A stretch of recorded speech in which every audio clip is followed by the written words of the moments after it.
Bonjour, nous allons parler de l'efficacité des soins et de la confiance en soi. En général, quand je pratique avec une personne, j'ai un objectif, c'est de l'aider du mieux possible. Et si je me mets la barre très haute, je risque d'être déçu puisque parfois les résultats ne sont pas au rendez-vous. Et si j'ai l'impression que je n'ai pas d'efficacité, eh bien en moi risque de s'instaurer un schéma de manquement à mon objectif et du coup je risque de perdre confiance dans les soins et en moi-même et ceci risque de venir en boucle puisque si je retrouve des situations où j'ai l'impression qu'elles sont similaires à ma sensation d'échec, je vais me projeter effectivement dans une situation où je ne vais pas réussir à soigner. Donc on va essayer de se placer dans une neutralité. Bien sûr, le rôle de thérapeute nécessite une certaine efficacité, mais ceci, c'est l'aspect professionnel et non pas l'aspect personnel. L'aspect personnel doit être mis de côté et moi-même, je ne dois pas me sentir impliqué dans la réussite ou l'échec de mon entreprise. Si ça fonctionne, tant mieux. Si ça ne fonctionne pas, apparemment, tant mieux aussi. Puisque le cheminement de la personne en face de moi est son cheminement, ce n'est pas le mien. Et je n'ai pas à vouloir contrôler la direction que le soin pourrait apporter. Si la personne arrive à s'en sortir, il faut voir que c'est d'abord par ses propres moyens, que le corps en lui-même a ses propres ressources et que mon action n'est là que pour soutenir ce qui est déjà potentiellement présent. Et ce coup de pouce, bien que très important, est un remède extérieur. Le remède réel est un remède intérieur et lié à la personne. Réciproquement, dans mon travail de thérapeute, je dois prendre en considération que la manière dont j'aborde les soins et la manière dont je vois le résultat va influencer les soins à venir et peut-être le soin lui-même ici présent.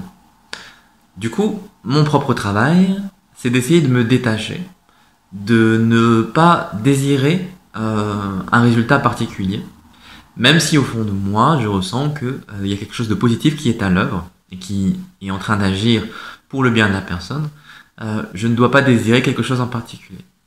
Sinon, je vais tâcher le soin avec ma propre partialité. Et de ce fait-là, au mieux, j'obtiendrai le résultat escompté, mais de ce fait-là, je risque de limiter les opportunités, les chances de la personne d'évoluer.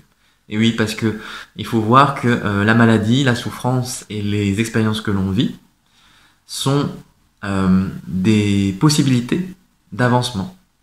Et que parfois, retirer un symptôme ou retirer une maladie, c'est aussi empêcher la personne d'évoluer.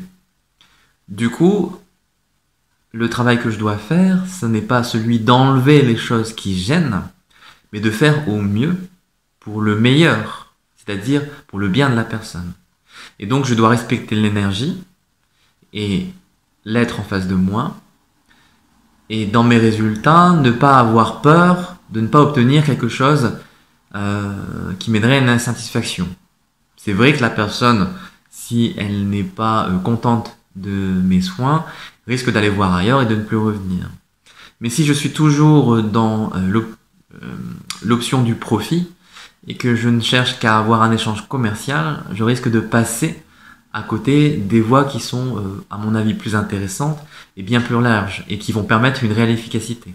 En tout cas, d'aller de plus en plus en profondeur avec la personne.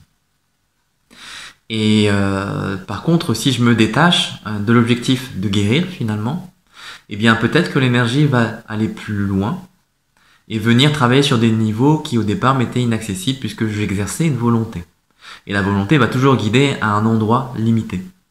En relâchant un petit peu sur le résultat, même si parfois la personne va me dire qu'elle n'a pas vu de progression d'une séance à l'autre, eh bien, je vais toujours faire pour le mieux. Et le mieux, c'est pas ce que moi je désire, c'est ce qui est le mieux.